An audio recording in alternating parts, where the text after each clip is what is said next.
Um, Fantastic. Nikhil, I'm just so glad to have you here. I know we've been talking about this for like as long. And for those of you who didn't know, one of the biggest reasons why I'm so ecstatic to have this conversation is we were supposed to be doing this session in February, okay? And a week or two before that, Nikhil came down with COVID. And I think closer to the dates, we realized that we couldn't do the session. And of course, I was kind of upset about it because I was definitely, looking forward to it. And after hearing his story, I was pretty sure that no matter what, we had to get him here. Okay. But so now here is the thing. How often do you really come across somebody whose band has been chosen as a tour support act for Guns N' Roses, guys? Okay. And not just that, he signed up with Universal as the first independent artist on the Hindi roster with Inteha, which is his first single. And we're going to talk about this through this journey as well. Okay. But yeah, I didn't know about this before we had this conversation that you almost turned a microbiologist as well. So that's quite interesting as well. So welcome to the community, Nikhil, and I'm sure the next 1 hour is going to be like super exciting for everybody who's joining in. Well, thanks for the warm welcome. It's good to see you guys doing this wholeheartedly and non-stop, despite all the limitations that the country is facing. I'm outside the country, but I think we've had similar limitations as well. But it's nice to see that there's so much positivity still around despite all the problems. And yeah, I mean, things are getting better, and I'm hoping things will get better in India as well.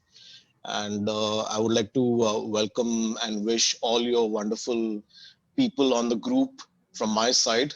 Love from the sandpit, love from the land of the camels, and love from the land of the belly dancers. Oh my God. And yeah, I know. Don't worry. I'm not going to scar them with some belly dancing.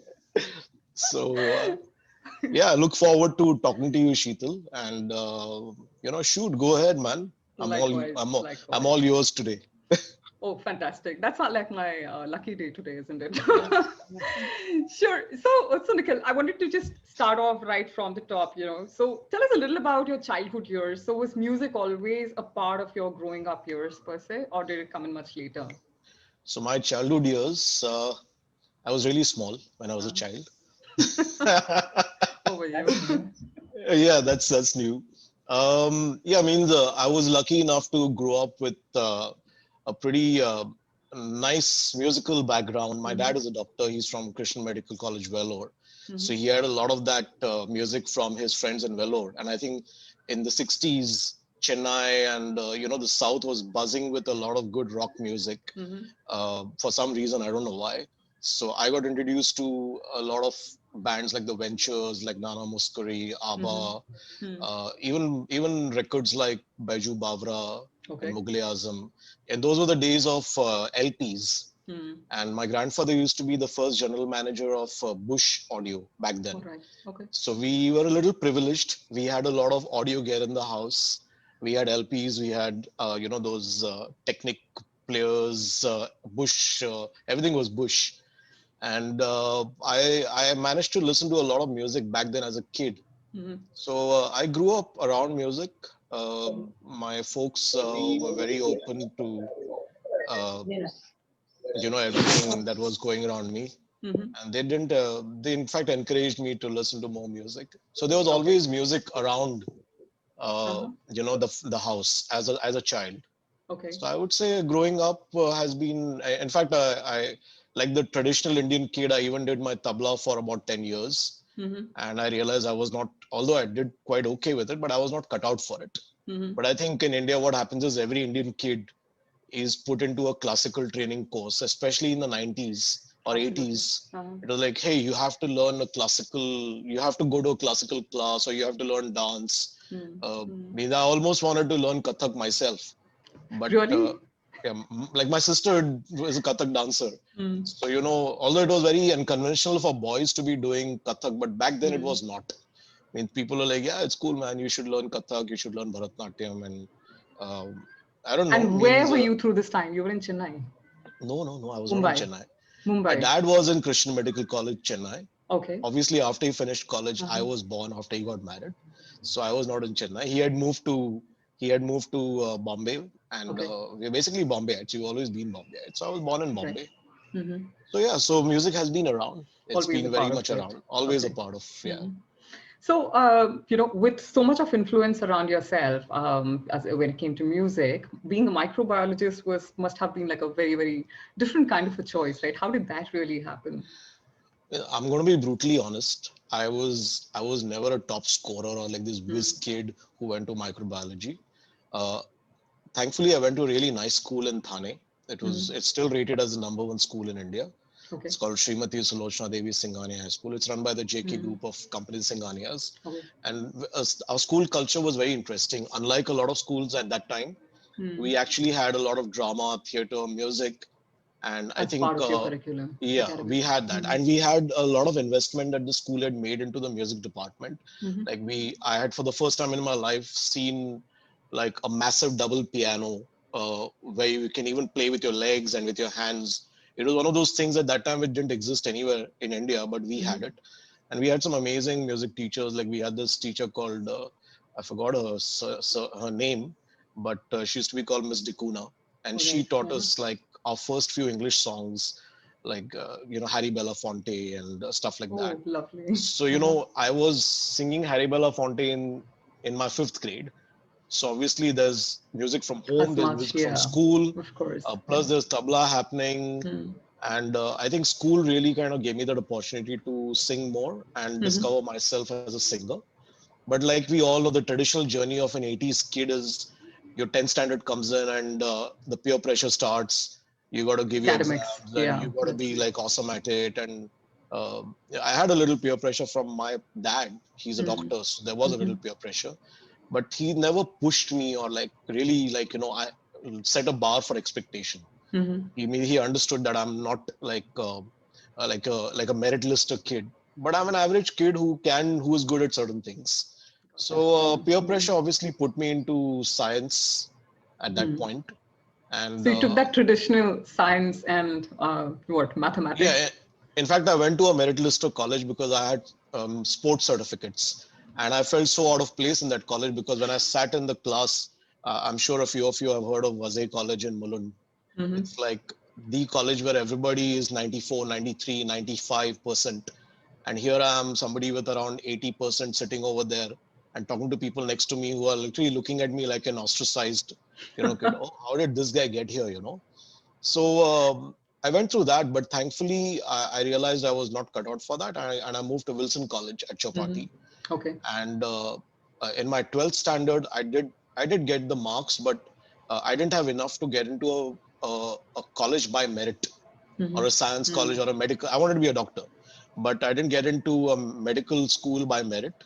I actually went ahead and gave all the Christian Medical College exams, but I failed the Bible paper because they have a Bible paper. So I'm clearly not very religious from the start. And I was totally against the option of putting in money to But through educate all of yourself. this, while music was never an option that you had ever considered. No, not at all, because the Not at all. 90s was a time when you didn't really have too many options. Like I Absolutely. remember, if Yeah. I passed out school in 1989. Hmm. In 1989, the only thing we had really was the Grammy Awards that we Mm. used to Mm. watch. Color Mm. TV had just come in. Hmm. Internet did not exist. Of course. Yeah. We had VHS. We used to go to a neighbor's house and watch Ek Duje Ke Liye at that time because he was the only guy with a VHS and a VHS tape. Mm. So we came from those days where we didn't really have much of a choice in terms of pursuing a creative field. Yeah. We only Absolutely. had academic choices. It was always a hobby and extracurricular in as many Yeah, I ways. mean, I've had people who've come and asked me, so what do you do? Mm. And I say, I do music. And they say, no, no, but what else do you do?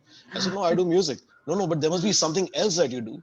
So it's Mm. very difficult for people, even in the 90s, to accept that you can take up musician as a profession, or you can Absolutely. actually Mm. make a living and make money out of music.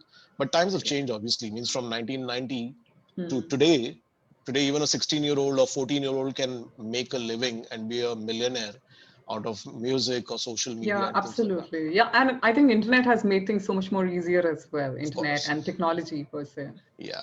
But obviously the silver lining to the whole 90s was that we struggled to get everything. So we value it Correct. more. Mm. So for me Absolutely. to get music, I used to have to either go to VT and buy a pirated CD, or take a trip to Rhythm House in VT, or go to somebody's shop and record a cassette. So that struggle to listen to one song Correct. really made it worthwhile. As against today, where Where everything is like so everything is easily available. at your fingertips. Yeah. So I True. always say this to the younger kids of today, that we valued what we got at that time, because it was a lot more difficult to get everything at that time. So when Absolutely. you get something after a little effort, Mm-hmm. you clearly value it more than something that comes to you easily. Totally Yeah, understood. Yeah. yeah, So then how did music really happen? Because you had a journey after that as well, right? Between 99 to 2003, you said that there were kind of a lot of surprises, and it was a period which was filled yeah. with a whole lot of So I excitement. remember, yeah, the 90s was a very, for me, when I got into Wilson College, Mm. it was for me, it was a culture shock, Mm-hmm. because I went from a suburb where everybody was singing vernacular music Mm. to the city, which was like bang in the heart of South Bombay, Mm. where you have people who are the neo rich. Mm. But at the same time, there were people who were old timers staying in that area who were not very rich. But Right. suddenly, when you move there, you meet a different audience. Mm. And thankfully, I went to a place like Wilson College, which Mm. had a hostel. And Okay. the hostel was full of Mm. people from Manipur and the Northeast. Mm. And Northeastern people are absolutely amazing when it comes to music. Music. Yeah. So Absolutely. for me, it was like it was like a COVID explosion, like the Kumbh Mela for me, where I suddenly see all these musicians and everybody is playing flawlessly, and I'm Yeah. like, Mm. how can you do this? How are you doing this? And they're like, so back from Mm. where we come from, the Northeast, Yeah. this is very normal. Mm. So for me, that took me by surprise. Mm-hmm. And I immediately got involved and started singing, and we had college festivals, and that's when I realized that, hey, I'm okay with this. I would like to sing. Yeah. I have a Mm. knack for composing. Mm-hmm. So my college years went in just trying to do something and So you looking were up even for. composing at that time. Yeah, I was composing at that point. Wow. Okay. Uh-huh. But the thing was, those college years, you didn't still have direction, because Mm. your aim was to still complete your graduation, Correct. which is Mm. I mean, I finally didn't get into medicine, so I went to microbiology. Mm-hmm. It seemed like the obvious option. Unfortunately, if it was today and if I'd have known how useless it was, I would have probably taken arts and just enjoyed my life, because micro was like a pain in the ass. It was like too much work for too little marks. Okay. But and then somebody had told me that, oh, you should go to micro. There are like 25 women and 2 guys, and I was like, wow, this is paradise. I have to get here. So I walk in and I see all the 25 women are the type of women who are basically bookworms. The type of women who will ask you after 1 month of holiday as to how many chapters you finished. And the 2 guys who were there, they were as good as women anyways. So it didn't matter anymore. So I think So did you microbiology was. actually go on to finish up microbiology and pick up a job in that stream, or you decided to leave that out right So after? so I was having a good time in the Mm. college, Mm. but the microbiology pressure always stayed on. And what made it worse was I had a brother who Uh-huh. had passed micro from the same college, who was a merit Okay. lister. Oh. So all the teachers who knew him used to Mm. look at me and say, look at him, look at you, look at him, look at you, blah blah blah. So I went through all that, but Mm. thankfully I got a break into advertising while I was in college. Okay. Uh-huh. And I got a few freelance projects where I started copywriting for Mm. Mm. Lintas and O&M. And Mm. that's when I realized that this is really where I want to go, to the creative side. Mm. I think microbiology is not what I'm going to do. But eventually, after finishing my micro, just for namesake, I did take up a job with Britannia for Mm-hmm. about 6 months into Mm-hmm. quality testing and stuff like that.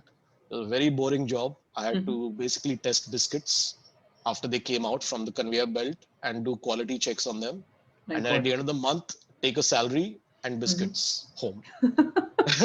So the biscuits were sorted, but it was really not satisfying. Mm. And at that point, I started exploring sales, marketing, and I really wanted to get Other out of that. opportunities. And as you meet more people and as you go out into the world, you realize there's so much you can still do. Uh, Correct. Mm. and that is what happened with me. And over a period of time, the moment Mm. I got out, I realized I wanted to do music. I formed a band, and played with bands. I moved up slowly, understood the scene in India, and we were slowly edging towards the 2000s. And that's when I really felt I want to go somewhere with my music. And that So is when you said you did share that, I think through that journey, what also happened was that while you got a breakthrough in the music scene with the bands that you were a part of, I think you were a part of 2 rock bands, right? That's what you'd mentioned. yeah, so I had a band called Split, and Okay. which was a really good band, and I had a band called Panic Attack, Okay. and both were like alternative rock bands. All right. And so I went through that. In the middle of all that, I also had a little brush with Bollywood. Oh, you did. And there are plenty of funny stories on that front, but I think it'll take another session for me to tell you all those stories. Yeah, you did Because mention about one botched up Bollywood deal that you walked out of. Was it the same thing that you were referring to, or a different one? no, not really. So I had a deal with a major label, and they just took forever to kind of figure it out. And I eventually just walked out of it. But I'll share one funny episode that happened. And this was, there was a very, very popular and famous music composer at that time who was known for his remixes, because the 90s was the era of remixes. Everything was being remixed and served back into the rickshawalas and the jankar beats and stuff like that. And this guy, he was a judge at a festival in Xavier's College, and he saw me. I won the best vocalist, whatever it was. And he called me, said, I want you to come and sing for me. So obviously, my parents at home, my mom especially, she's been a huge supporter. She's like, wow, this is your big break. You're going to make it now. A Bollywood producer has called you and stuff. And I was also excited. And I said, let's go check it out. So, in those days in India, you didn't have many digital studios. In Bombay, there used to be this place called Napoleon Studios at Juhu. Like, it was literally like 20 porter cabins, just studios and studios inside it. And they all had spools. They didn't have the digital thing. You had to go through those big spools, which means you record once. It's called analog recording. So you have to do it in one take. There's nothing like retakes and stuff like that. So I went there and I met this guy, and he said, oh, I really like your voice and I want you to do this song for me. And I said, okay, let's hear the song. So he puts on the song for me, and it goes like, like there's a beat that starts, I'm waiting. It's almost 1 minute. The beat is still on. I'm like, so when is it going to come, the song? And then he says, yeah, it's coming. And then somewhere on the 16th bar of the beat, he says, this is where you say automatic. I said, okay. And I said, okay, fine, I'll say automatic. And he said, you got to say it with a little feel like automatic. I said, okay, automatic. And then I said, okay, so where's the stanza? Where's the bridge? Where's the chorus? And he said, no, this is the song. So through the entire song, all that you had to do was to say automatic. Was say automatic. It was a remix of something, and then he had taken off all the lyrics and made something into it. And I literally was like, this might make me famous, but do I want to start my journey in the music world on a public platform with this? Whereas a lot of people would have taken it because it's your entry point. But my heart just said, no, man, this is not what I want to do. And I very gently and politely declined that offer. But somebody else did that song. In fact, you should try to, there was a guy called Hamza. I don't know if you can find him on Facebook or YouTube, anywhere. That song is somewhere. And if you look up that song, you will find it there. It's still called Automatic. Whoa. So the song actually got released, basically. Yeah. In the 90s, I think there were loads of songs that just got released left, right, and center. I think you also had like a lot of pressure in so many ways to give your music like a Punjabi touch as well, wasn't it? So I think the early 90s, it was like almost mandatory that you had to have a Punjabi song on the album. There was nothing like an artist who could do only one kind of music. If you had an album, it had to be like a top seller, which means you had to have one Punjabi song, one love song, one dance disco kind of song.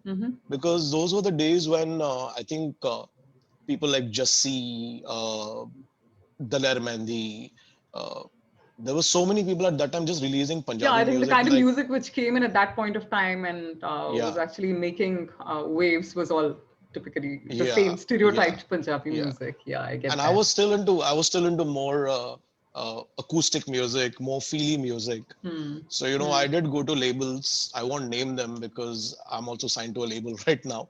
But I did go to a label with a beautiful acoustic song, and he told me, "Yaar, isme thoda dholak dal do, isme thoda ye dal do." And I'm like, okay, but that's not what I want to do. But Obviously. Yeah. unfortunately, Hmm. I think my music came in at a time when I think the time was not right for my kind of I music. understand. Yeah. And Hmm. today that time has come finally. So, you know, it's Yeah, taken a I little know. time for me, but it has come. Yeah, and I think, yeah, we're going to talk about that because obviously this journey has been a journey of patience and Yeah, persistence for like as many years now. yeah, yeah. But yes, logically, thereafter you decided to move to Dubai, and I think that was again a chance move you'd mentioned. I think it was 2003, right? Yeah, That's when you'd yeah. moved to Dubai. So what really prompted that move or that shift to Dubai? So, you know, Bombay, people who live in Bombay, they spend half their lives in traveling, and they still do.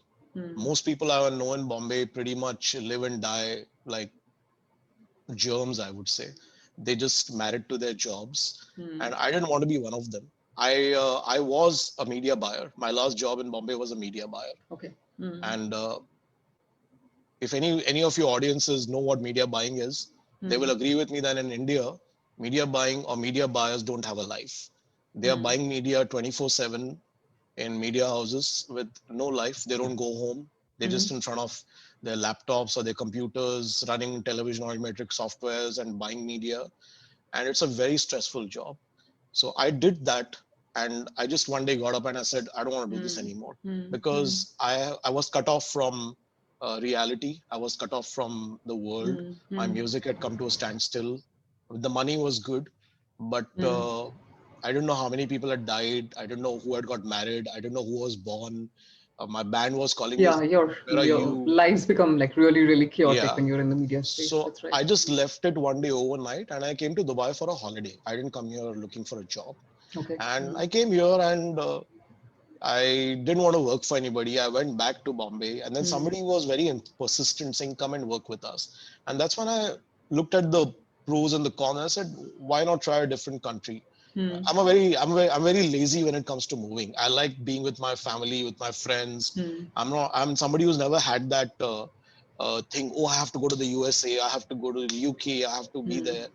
But I think today, when I see that, you know, my kind of music would have done better in those parts of the world. But Mm. fortunately, unfortunately, I was born in India and I'm still a very home guy. I like to be home. So Mm. when I saw Dubai, I said, okay, it's 2.5 or 3 hour flight from home. I can always fly back. Got that. Uh, Oh. a Mm. journey within Bombay is sometimes 3 hours with the traffic. Yeah. Mm. And because it's not as competitive as Mumbai, you have a lot of time on hand to do what you want to do. Mm. Mm. You can reach work in 10 minutes on a drive or in a metro. You don't have that stress of travel. Got that. It's a Mm. safe country. Mm-hmm. Very importantly, when you have a daughter, you will realize that you're better off in a safer country. I'm not saying Mm. it's not safe in India, but you feel a certain amount of comfort over here. Mm. And I think over the years, I learned to appreciate what Dubai had to offer.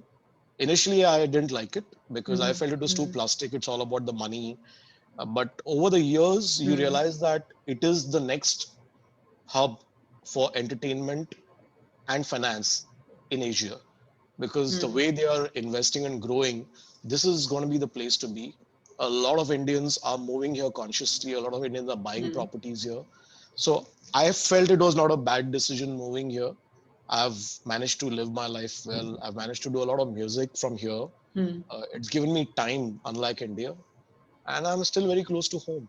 So when you You moved know, to Dubai, were you still, as in, did you pick up a job in I Dubai? worked I worked for somebody for 6 months or eight All right. months. I didn't Mm. quite enjoy it, Mm-hmm. and I always wanted to work for myself. So Mm. I had a partner. We started a company together, which I still have, and it's still what pays the bills, which All is right. marketing, strategy, So media. hook, line, and sinker. That's the one Yeah, that you're talking yeah. about. And Okay. then we patented a Mm. brand underneath called Rock Nation, which Mm. hosts events, concerts. So Mm-hmm. it keeps me my music side and promoter side intact. Got that. And Got on that. the side, my music goes on. I have Point of View, which is my rock band. Then I have the Universal Deal, which is Mm. my Hindi music. So Hmm. I would say my hands are full. I mean, Oh, like I'm more happy. than full. I'm Yeah. pretty sure More about than that. full. Yeah. So, Yeah. but then, okay, so 6 months is all that it took for you to set up your own venture, to decide that you wanted to go the entrepreneurial way. But when it came to music, how did you really find a foothold in the Dubai music scene? Because it was a new place. And yeah, maybe you So could just tell us a Dubai, little about yeah, that. I agree with you. So Dubai has a very interesting music scene because most of the population is a very transient population. Hmm. There are not many people who stay here for a long time. They're Mm-hmm. always moving. Like for Mm-hmm. example, if a family comes and lives for 3 years, then they Mm-hmm. move to Canada or they move somewhere, or the kids move to study in the Mm-hmm. UK or USA. So it's very difficult to find permanent band members in a place like Dubai or to do anything long term. Mm-hmm. I would say I've been lucky. I Mm-hmm. came here, and typically being a musician, it's like a junkie. A junkie goes to any place, he knows where the drugs are. He finds out automatically. So I'm not promoting the use of drugs, but all I'm saying is that uh, as a musician, when I came here, my first thing was, okay, where To are the hunt live around for the venues? rest of them. Where are Yeah. the Mm-hmm. gigs? Where are the musicians? Mm-hmm. And I started moving around and talking to people, and I started meeting people, and then they said, "Oh, you're a singer? Cool, I'm a guitar player. I'm this," and started experimenting with people, Mm-hmm. and finally, had a decent lineup by 2005, and Okay. that I could say is a band. All right. And then since 2005 to 2009, uh, other than one or two members in the band, including me, Mm. uh, the rest kept changing Okay. because people were traveling, people lost jobs, people moved Mm. on, whatever. But from 2011 till now, we've been very lucky to have a very steady lineup because most of the guys in the band have Stayed been born on. and brought up in Dubai. So Ah, their okay. parents have been All right. here, the past Mm. generation has been. So they are not people who want to leave and go anywhere else. So was it always called Point of View, or did Point of View happen in 2011? 2005, when we started the band, we were Mm. called Believe. Uh, Okay. we played our first show under the name Believe, Mm-hmm. and then in 2006 we decided to call ourselves Point of View because most of the music I write is quite Mm. political. Mm-hmm. So I felt that it's important to have a name that is like Mm. That resonates with the kind of that talks music that you about make. your point of view, your vision, Mm. your Mm. opinions, Mm-hmm. and because the music is political, Point of View was a name that stuck around.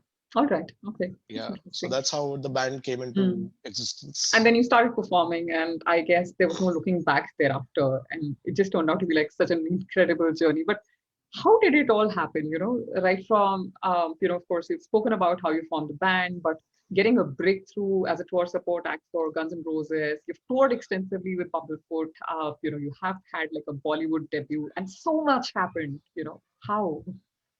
Uh, I would say persistence. Uh-huh. Stick to what you're doing, Mm-hmm. because I've seen a lot of good musicians give up Mm-hmm. because of pressures, financial, family, domestic. Um, I've seen people who are like good musicians who say that, oh, I'm married now, I've got kids, I don't have time for all this. I personally hate that attitude because Mm-hmm. I feel your commitment to your art is so shallow that, you've let this come in the Let way. it waver, yeah. Find a balance. I'm sure you can continue music. Mm-hmm. I think for somebody who's passionate about something, nothing should stop them. I mean, absolutely nothing. Means I I have a very close friend in the band called Royden, and I'll quote him because he really inspires me. Okay. Uh, I always feel that me and him are always on the same page because it's very difficult to find people who are as passionate and inspired as you are. Mm-hmm. Uh, like Royden is the vice president finance of a big company, blah blah blah. Mm-hmm. He's well set, but his dad was like a pioneer on the music scene in Dubai. He had his own music shop. He used to come to all our gigs, and his dad fought a very hard battle with cancer for 5 years. And I was very involved in it. We were like helping each other out and things. And we used to see his dad at all our gigs. And about a week before his dad passed away, we we knew that we were supposed to headline a festival Mm-hmm. somewhere else, and we knew that in this situation we should not be going and playing that festival because somebody in the band has lost a parent. Right. uh, so I had already conveyed it to the festival that Hmm. no, You we wouldn't might be, not be yeah. able to do Hmm. this. Hmm. And once the funeral was done, we had around 5 days to travel. Hmm. I very gently asked Royden, hey, I've kind of told these guys at the festival we won't be playing it, and he was like, no, no, no, why have you said that?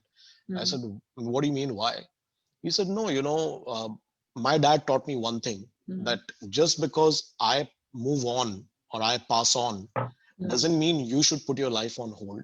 I would rather you celebrate my life with music, because because his dad's life was also full of music.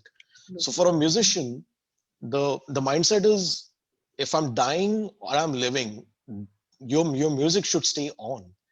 And we played that festival. That's We such a had a great courageous time. choice to have made, for sure. Yeah. Yeah. So, and it was not the first time he did it. Hmm. He did it once again before that as well, when his daughter had a major operation. Okay. And one day before, we had a gig to play, a big gig. And he said, look, anyway, what's the point me sitting and thinking about the operation? I might as well come play the gig. Means like the operation is going to happen anyway. Any which ways, yeah. So that mindset, which is positive and progressive, is very essential to reach somewhere over a period of time. You'll always Yeah, have and I failures, think you'll have that obstacles. also sort of brings me to to the fact that a lot of people want to get into a certain stream, like say become a musician or an artist, because of the whole glamour that is associated with it. But what happens is that there is so much that happens behind the scenes, which I think doesn't even kind of come to the forefront, unless we are kind of having conversations like these, where probably some of these instances get spoken of.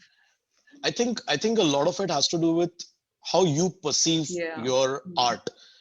For me, music is a huge stress buster.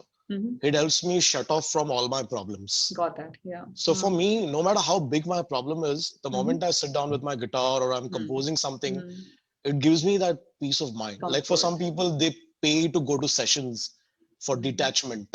A musician doesn't need to do that. A musician just needs to go sit in his room, play his music, and detach. So, but a lot of people can't detach so easily. Maybe I don't blame them. Maybe they live in small houses. Maybe they live in joint families where they always got people around them.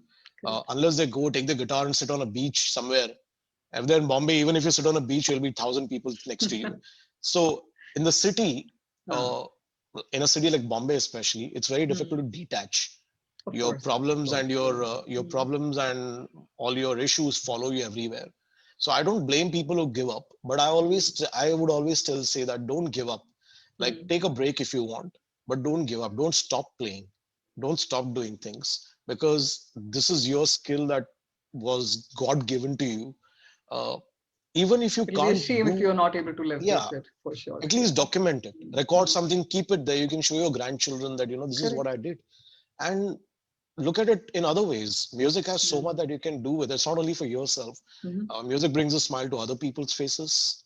Like do charity, play music for sick children, do fundraisers, use your music to help other people, do your good deed, because eventually as a musician, what do you have to offer the world? You might not have money, but you at least have a skill that can be utilized for something, rather than saying, hey, I'm not going to play anymore, forget it, I've got too many troubles.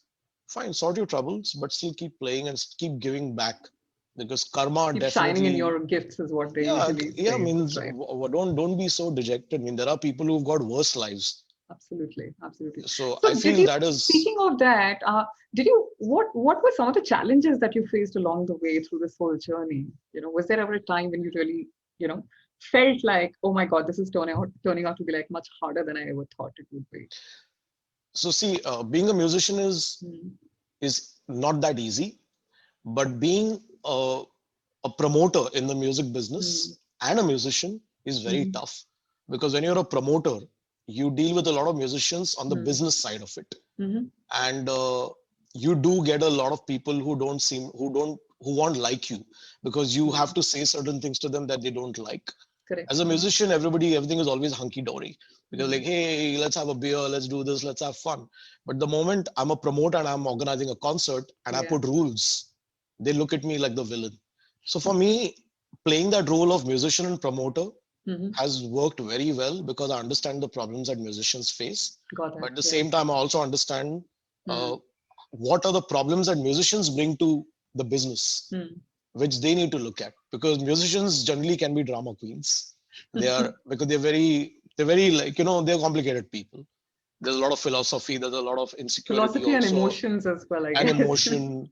And so small things can affect them. Of course. But thankfully, I have not turned out like that because I've seen the world, and And maybe I it's also believe because you've been on both sides of the table, right? Like, you could have, exactly. yeah. So one of the challenges I've faced is mixing business, the music business with music. Uh, uh, Me personally, I I think as an English musician, the challenge I've faced in a place like Dubai or in India for that matter. To start with, in India, in the 90s, everything was Bollywood dominated. Yeah, true. So no matter what you did, till you did not do Bollywood, you had no, you wouldn't have the your recognition. benchmark. Yeah, Your true. benchmark was Bollywood. You only get acknowledged when you do Bollywood.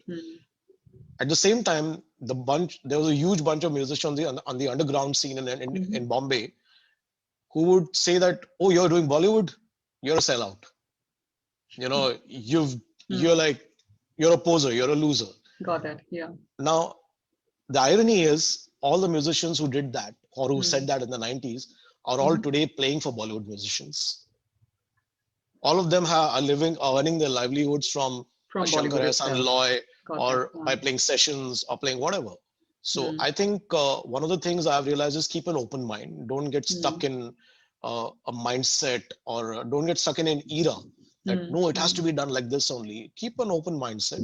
Listen to all kinds of music. Be open to trying new things. Meet new people. Don't be closed, because this is what musicians lack. They lack the marketing skill. They lack interaction. That's why they hire managers. You go and speak to them. Yeah. And I have always believed that I don't believe in hiring managers. I believe that you should be the one speaking to your audiences. Because who better than you yourself to be talking about exactly. Your A manager will never be able to convey your thoughts the way you would convey it. So I think the second challenge I've faced is this, which is basically the Bollywood recognition thing in the 90s. And then when I moved here, I realized that I'm playing to a very varied audience, because when you come to Dubai, you're playing to English people, you're playing to British, you're playing to Irish people, you're playing to Arabs, you're playing to Scandinavians, you're playing and to everyone Indians. has like a different taste of music. And everybody, it's a great audience to play to. You understand how well you're received with everything. The only challenge I had in Dubai is not exactly the rock music capital of the world. True. It is still 80% Indian population place where Indians want to listen to Bollywood and stuff.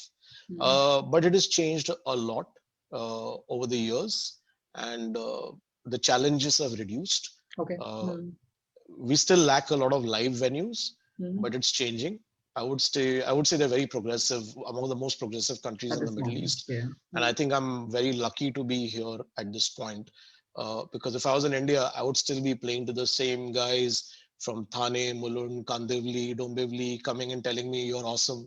But I've not moved on from there. At the same time, until unless I made something in Bollywood, nothing would have happened.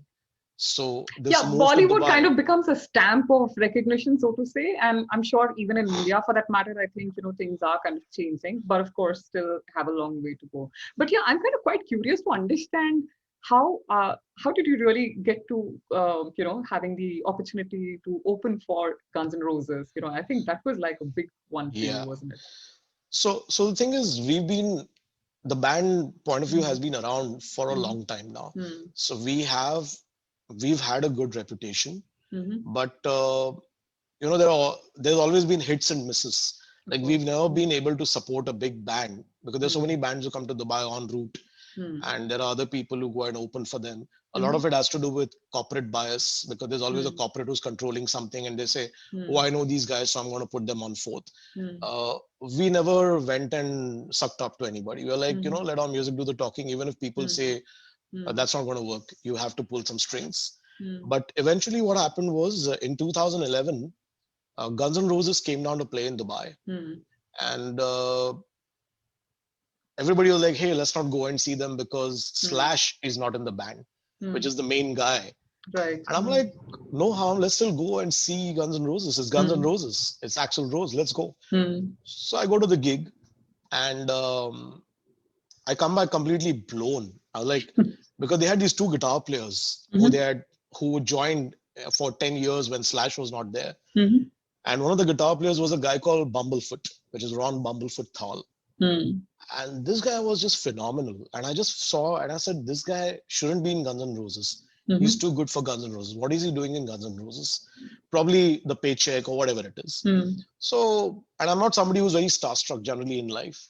So I came back home and we're just talking about the gig, and I got on Facebook and this guy's page popped up.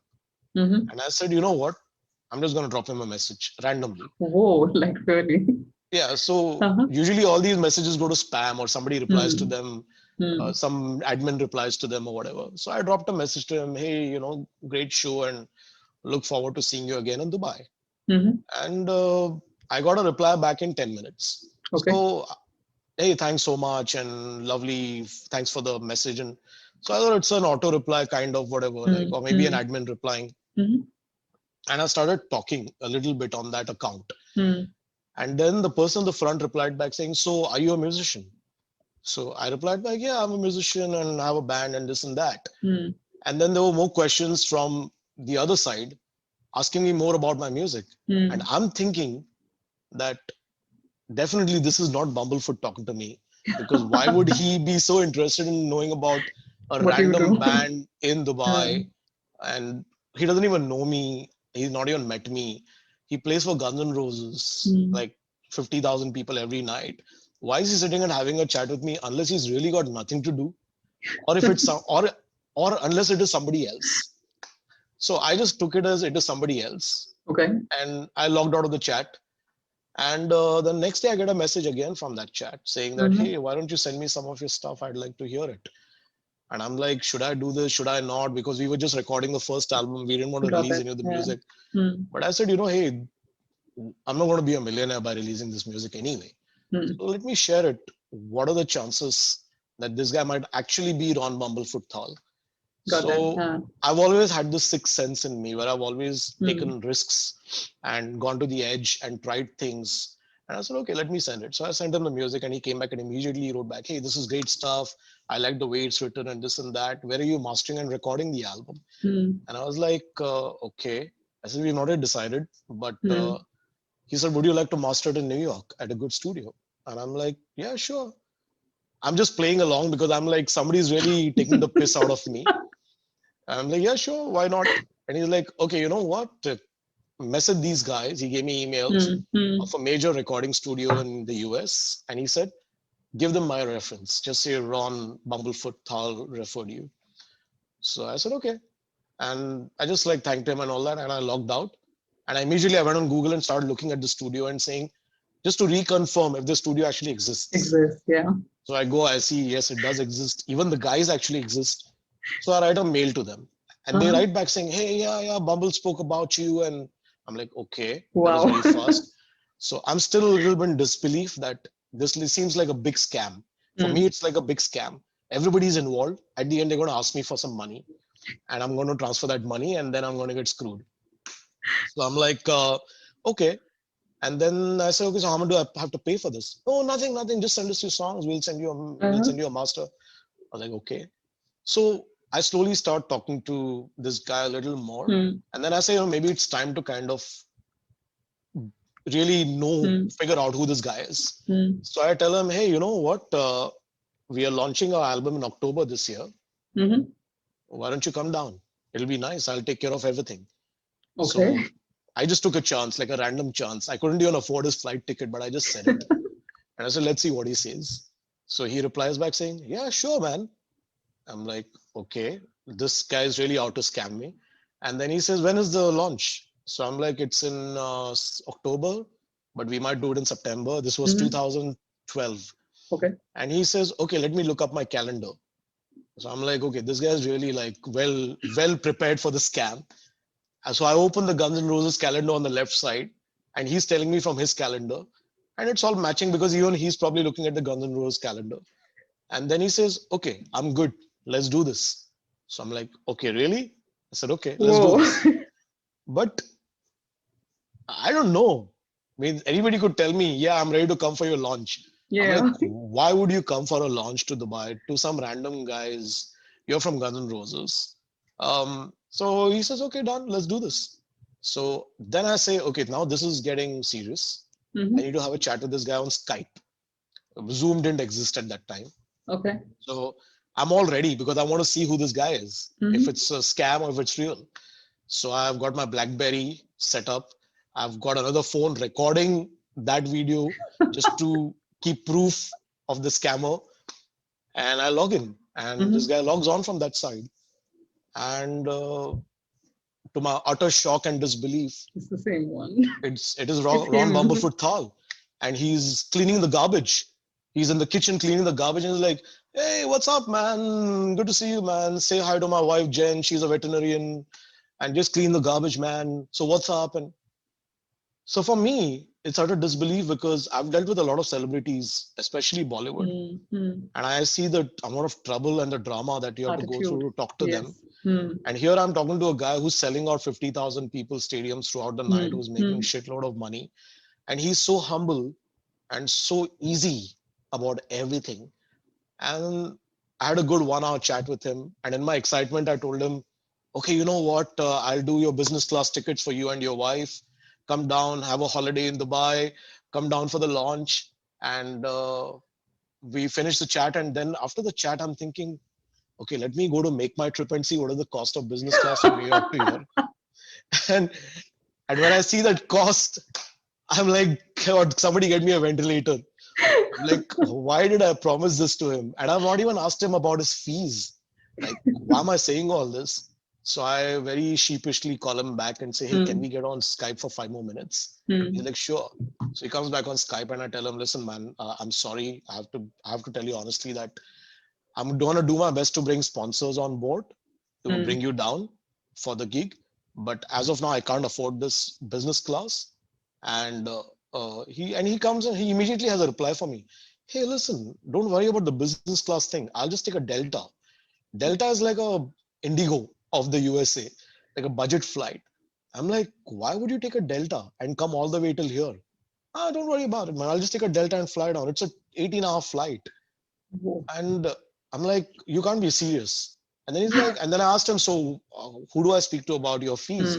Yeah, I'll tell you later and all that. So I'm still zero about his fees because here's a guy who's probably picking up $20,000, $30,000 a night. And I'm inviting him over and he's saying yes, and he's ready to fly Delta, which is a budget flight. And I'm still feeling there is something wrong with this conversation. Although everything is right, but there is something wrong. I don't know why. So time passes, 2-3 months pass, we get closer to the launch date. And he says, hey, listen, I can't come because Guns N' Roses suddenly set up a tour in Indonesia. And I said, I knew it. This was going to happen because why would he come down? Why would he come and spend all this time with us? But he said, but you know what? If you move the date, I'll make it on this date. And I'm thinking, should I move the date or not? So it's like, I want him. And I was not mentioning this to any of my band members because they would just be like, hey, somebody's taking you for a ride. And don't believe all this.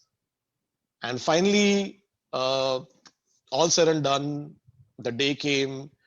I got Virgin Atlantic on board as sponsors. Virgin Atlantic did economy tickets for him, but they loved him so much that they flew him business class. Wow, that's fantastic. He literally landed in Dubai with just like one little bag and with his wife and gave me a big hug when he met me. And the best part was we went to his hotel room. I had booked him a hotel room. I went to his hotel room and he takes out this fancy guitar of his and he says, hey, by the way, I thought I'll jam with you guys. I'm like, really? And he starts playing all our songs note to note. Wow, that must have been phenomenal for sure. So what I saw is the guy is not just a nice guy. He's very committed. He's not somebody who's treating this like a vacation where I'm going and I'm going to have a good time. He's actually come prepared. He's come practiced. He's come ready. And that kind of, was like a huge respect thing for me. Absolutely, absolutely. Goes to show the mettle of the musician as well. Yeah, that's true. And just for the record, till today, he's not taken any money from me for anything. We've toured 4 times with him till now. He doesn't talk money with me. Because with him, and he's a guy who believes in charity. He's a guy who believes in animal welfare. He's a guy who believes in giving back. He himself is a cancer survivor. So, there's so much that you I learn or get get that. inspired. And I think a lot of it is there with you, and that's where the commonalities come in. Yeah, So I'm just going to do a quick time check because I know you have a gig sure. right after. So we are What's the at, time? It is, it's okay. I can, another half an hour is good. oh, sure. Sounds good because Yeah, we still had like a few more questions. I mean, I wouldn't want to yeah, leave the story halfway through. yeah. But So yeah, basically, I'll just yeah. finish off how we opened for Guns N' Mm-hmm. Roses. So I knew him and he tried to get us to open for them in 2011, sorry, Mm-hmm. 2013 when they came to Dubai again. Mm-hmm. It didn't work out because of some corporate nonsense. Mm-hmm. And then he left the band. Okay. And in Okay. Yeah, 2017, 2014 is when he moved out, I think. yeah, and Mm-hmm. 2017, Guns N' Roses came back with the biggest gig of the in the world, Mm-hmm. which is a reunion tour. Mm-hmm. And as karma would have it, the guys who were organizing, who actually took us out of the bill in 2013, came to us with the gig on a platter saying, "Would you please open this gig?" And we were Lovely. like, Wow. "Absolutely, man." Must have been like So, so phenomenal. it's just Yeah. persistence, belief, karma, Yeah, and I think patience. what really happens is when you have all of that, the universe sort of brings across for you those Yeah, opportunities as yeah. well, And you when know. you do it long enough, Mm. it's very hard for people to not notice you eventually. Of course, of course. People eventually start asking us, why are you guys not playing with Guns N' Roses? Mm. You're toured Mm. with a guitar player, you've released an album, you've done so Mm. much with them. Mm. Why have you not played with them? So it Absolutely. became like everybody is asking organizers, why are these guys not playing with them? What's wrong with you I get guys? that. Yeah, true. So, Very that's true. how it all happened.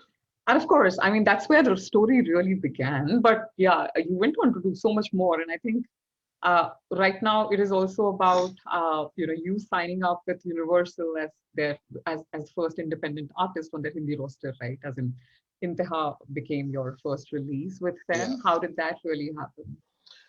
So, we were talking to Universal for a very Mm. long time for my band Point of View, the English Okay. project. Okay. And they happened to hear my Hindi stuff. Mm. And they said, listen, we have never explored the Hindi market in this region. Mm-hmm. And I told them, you must be joking. It's a country Mm. with 80% Indians. You should have explored Bollywood a lot before. Got that. Because Universal in the Middle East is still more concentrated around their Arabic rosters, their top 40 Mm. rosters. But they do have a mandate to sign on local artists as well. Mm. Mm. And when they heard my Hindi music, they quite liked it. Mm-hmm. In fact, at this point, I would like to remember my friend Naveen, who's got me signed on from Universal. He passed away recently of a heart attack. Sorry. Yeah. He was my guy at Universal. He got me in, such a great guy. So, he got me onto Universal. They heard my stuff. They liked it. We released the Mm. song. So now I'm turning like a new leaf where I'm promoting myself as a Hindi Mm-hmm. artist as well. I had one brush with Bollywood with Irada, where I Yes. did a Yeah. film with Nasruddin Shah and Arshad Warsi, where I did the title track thanks to Neeraj Shridhar, who's also a very good friend of mine. And now I got this independent break. So now I'm managing the Hindi band because we're trying to bring back this 80s style rock music Mm-hmm. with the Hindi band.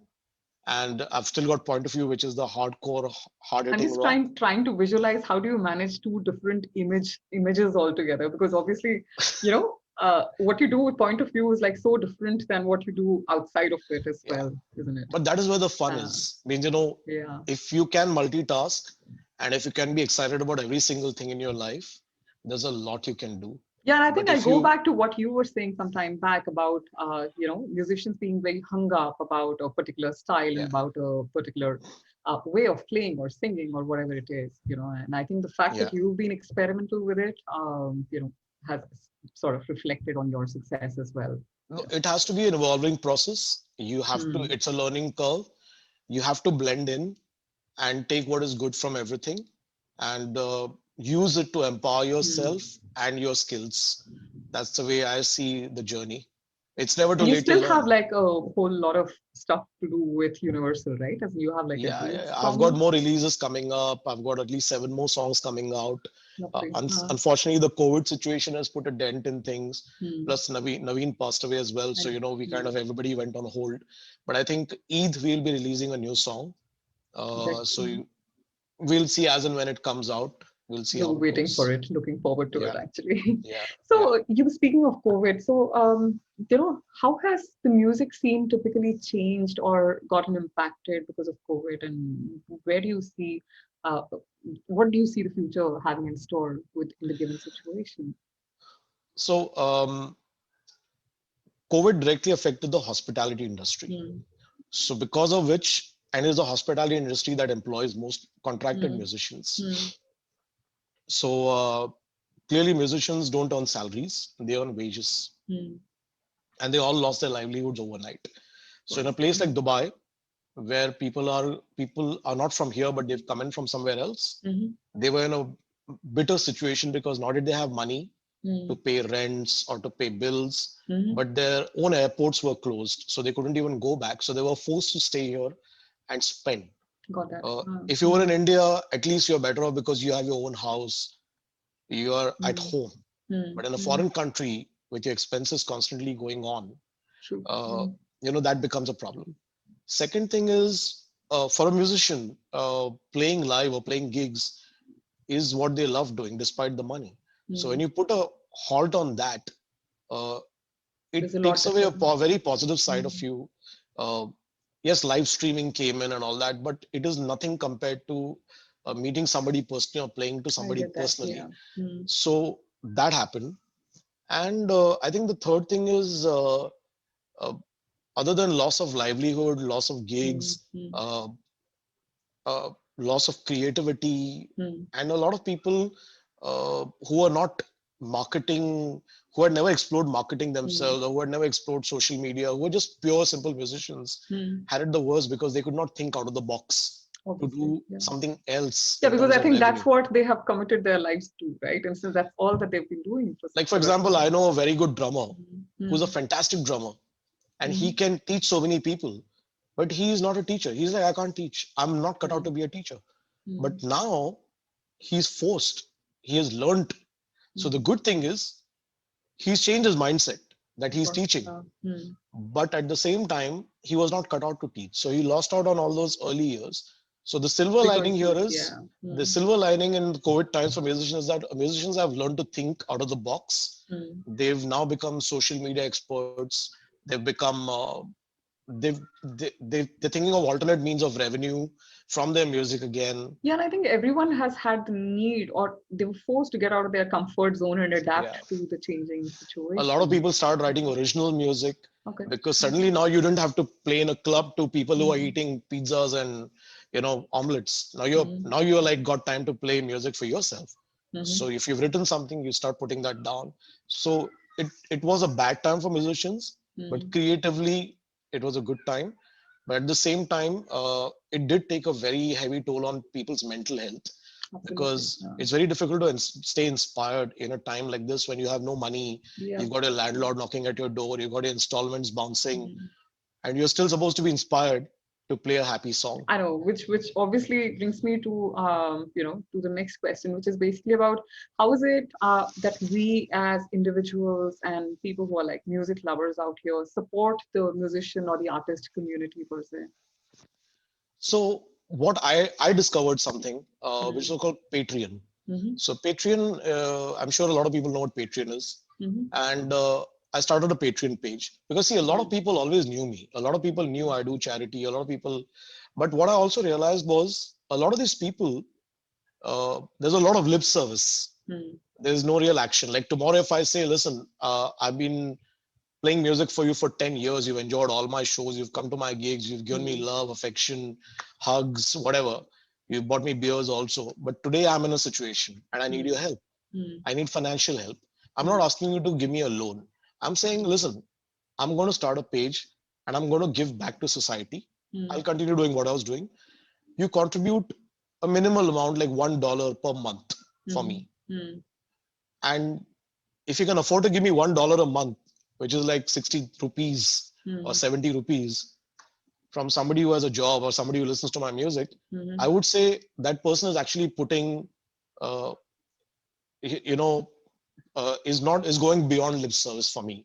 Absolutely. This person is really doing something for me. So I started a Patreon page and I told people that, listen, guys, you want me to play for a sick child, you want me to play for a cause, you want me to play a song for you, you want me to play a song for anybody's birthdays, you want me to do anything that is musical for you, which helps you or brings a smile to somebody's face, I will do it. I'm more than happy to do it. All I need from you is a minimum commitment per month. Out of I've got 6,000 people on my Facebook likes. I've got 5,000 on my Facebook page. Out of all these people who I know, I've got 8 people who are contributing $1 on my Patreon page. Out of almost 11,000 people. Yes. So Wow. there are 2 lessons to be learned from it. That people take musicians for granted.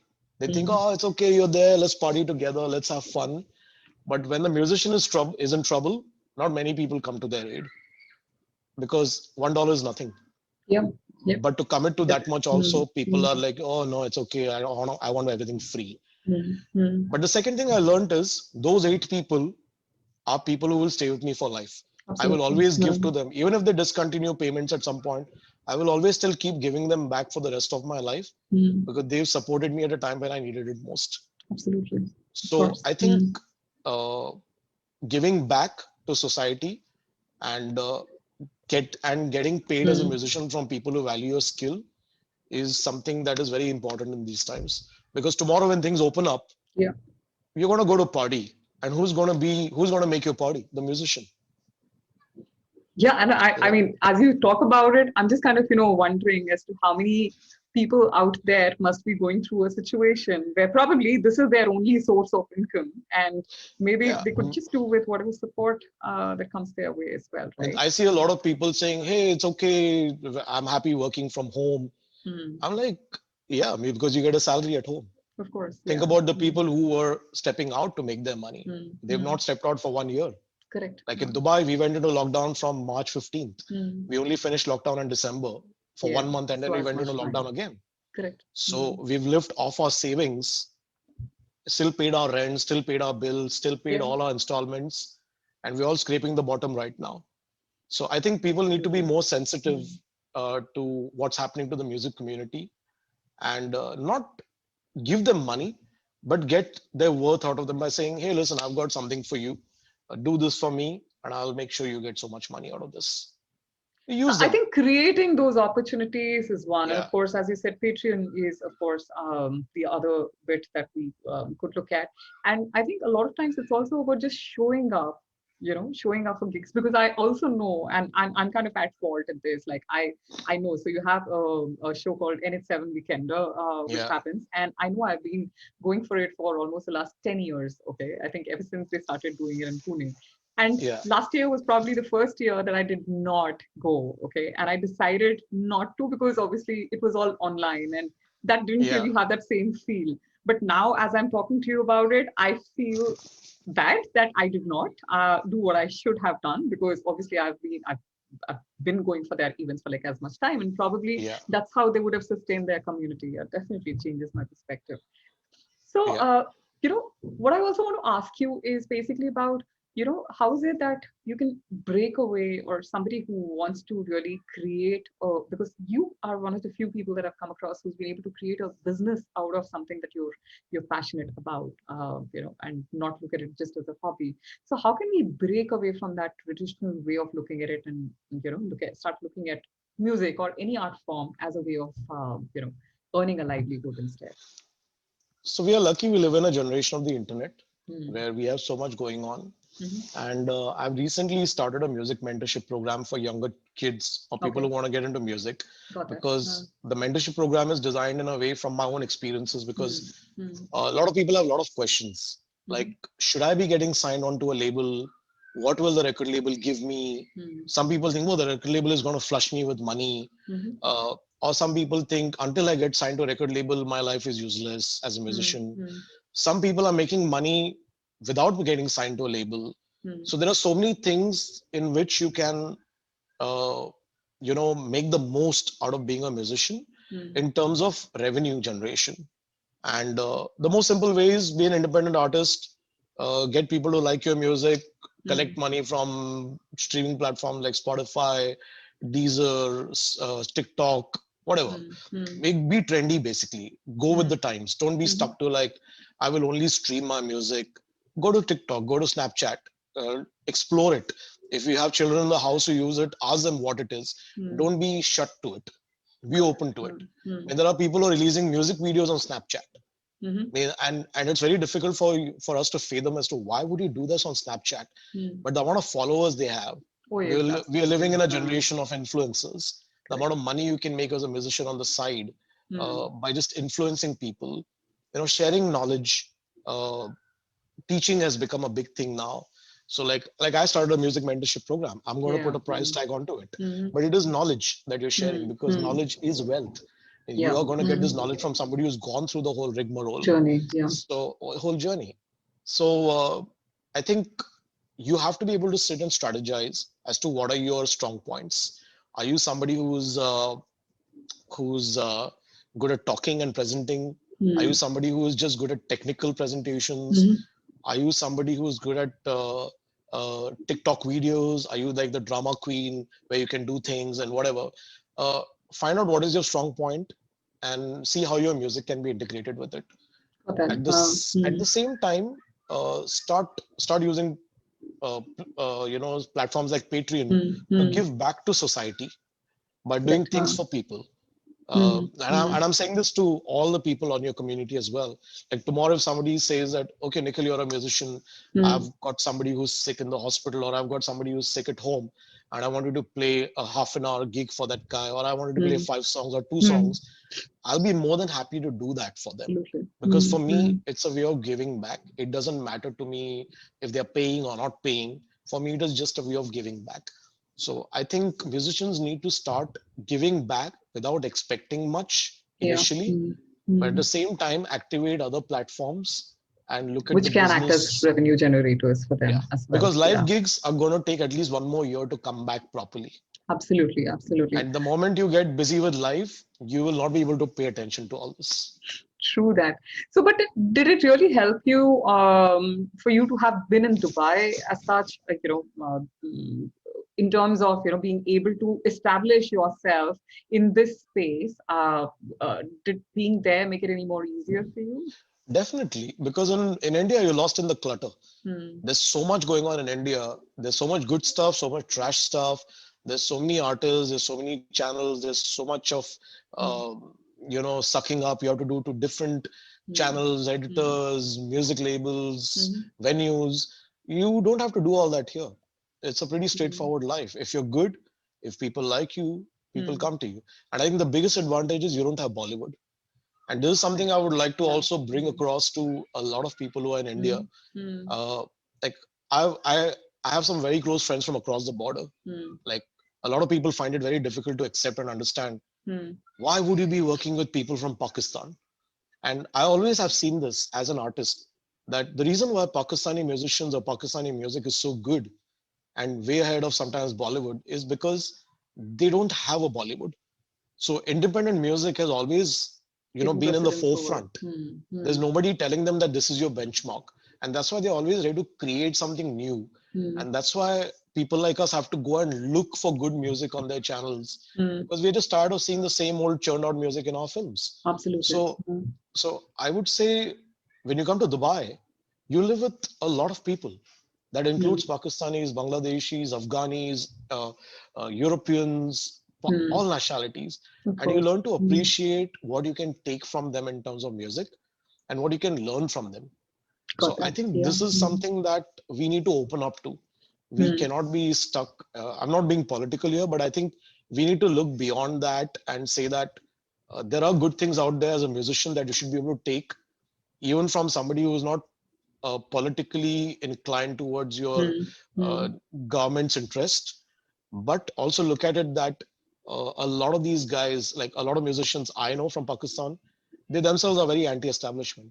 They don't want to, they don't like the divide, the political That's their divide. They just belief. want to play Hmm. music. They just want to collaborate with you.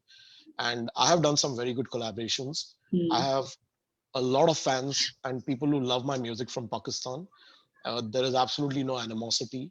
They just come together and talk about music and Bollywood as well. But I think the Hmm. biggest advantage I've had in this country is I'm devoid of Bollywood. And a lot Yeah. of other Hmm. musicians here are devoid of Bollywood. And that is why you move faster. And then if you do a little Because Bollywood, you're not becoming a part of the constant yeah, comparisons per yeah. se. And Yeah. then if you I do get some that. Bollywood, it is like a cherry on the top. Absolutely. Yeah. It doesn't stop your process, basically. Yeah. And I know that, I think for a musician, the journey never stops. I think every month, every year, every couple of years, there would be like a Yeah, milestone that you would always be able to look back to and yeah, feel yeah, happy about. absolutely, Yeah. absolutely. So it's been a phenomenal conversation, Nikhil. So I think, of everything that we have spoken about, I just want to kind of know if you had to leave the audience with a thought, to every person in the audience who's like a dreamer, a creator, an artist, or someone who's an appreciator of an art who's sitting in the audience who wants to probably, pursue the passion. What is the one thing that you would want to leave them with?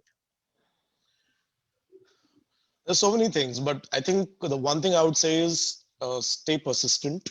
Mm, Don't give up at all. If you believe in something, especially if mm, you are into an alternative art like music or mm, art, uh, a lot of people in the pandemic have realized that they've given up a lot of their dreams in in the process of living their lives. mm, But in the pandemic, a lot of these people actually got back to what they always wanted to do. Like somebody always wanted to be an artist, somebody wanted to be a chef, mm, mm, no matter how bad you are. But they have taken that step to, to do something different because the mm. pandemic made them do it. Got that. Yeah. And now they've realized, man, I should have done this long ago. Mm, mm, So I feel that if you have a passion inside you, it is never too late to learn. It is never too late to start off. mm, And mm, if you've been doing something for the longest time, don't let an unfavorable situation, a mm. temporary unfavorable situation, deject you. Got Like, that. Yeah. Mm, it passes. There'll always be ups mm, and mm, downs. mm, Your bank balance might be zero one day, it might be on the top the next day. mm, mm. But giving up a skill that has been gifted to you is not going to solve your problems. In Absolutely. fact, in fact, Absolutely. use that skill to de-stress your problems Mm, mm. and clear your mind and go back to solving your issues. So Fantastic. I think Mm. that's what has worked for me, and continues working for me. I mean, I might be all smiling right now, but nobody knows what my problems are. So Absolutely. I Yeah. think we just need Mm. to kind of look at everything optimistically and stick to it. Like, don't give up. Means I've True. been doing it for 20 years now, and I've had a Wow. lot of people who are close to Mm, me. I've had friends who told me, business partners who've told me, oh, this is of no use. Music is not going to take you anywhere. mhm. It's not going to make you rich. And I'm like, yeah, it's okay. I never said I want to be rich. So Yeah, I know. You really need to kind of find that balance in your life, I yeah, think. yeah, yeah. So, it would be a shame if I were to let you go without playing something for us. I know you're kind of running short of time, but maybe even if just a couple of minutes of hearing it from Yeah, you. sure, man. I don't know how good it's gonna sound on this. Uh, I'm definitely not playing a Bollywood song, but but let me see what I can do. I'm gonna try to set my audio in a way where you can hear me better. So I'm gonna move my mic.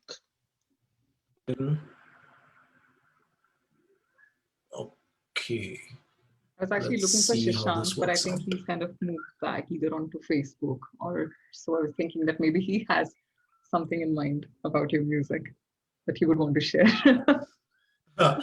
Shashant has Shashant and me have some great stories together of Oh, being in the really? yeah. Okay, so let's see. What can I play for you?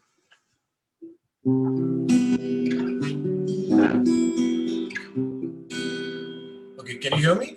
Yes. Is it okay? Yeah, it's fine, I think.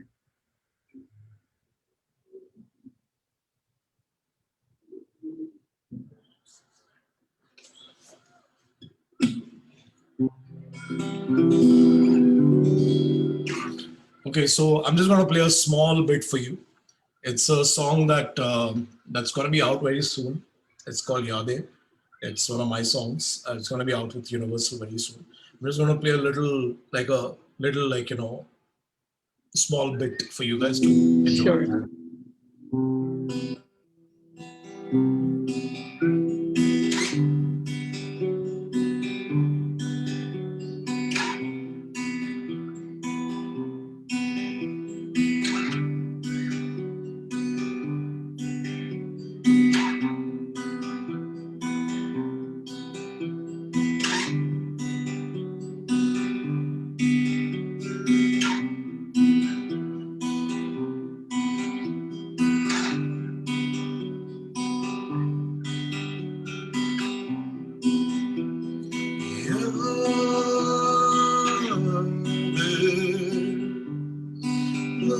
मुझसे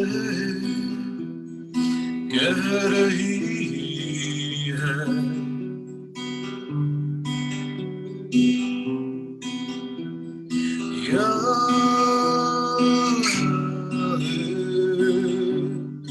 मुझसे कह रही है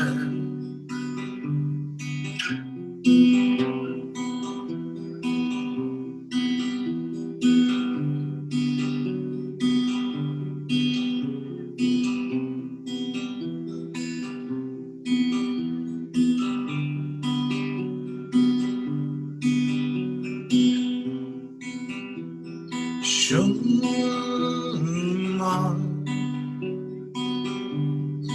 पल पल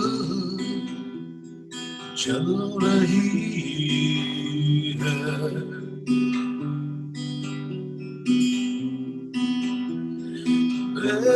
बेताबिया कह रही है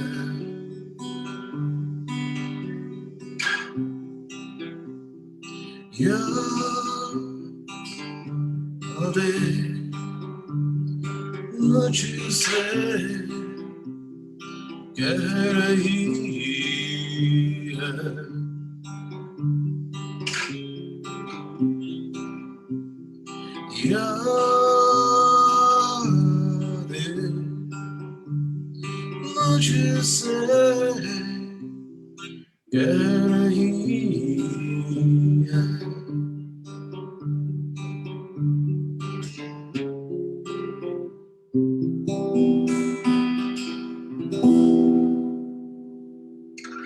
I don't know if you could. Oh my God, this was brilliant.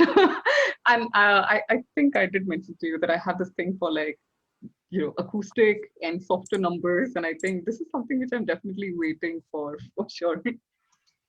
No, I'm glad that you guys could hear it, and I hope it came out okay. I'll be better prepared next time, maybe.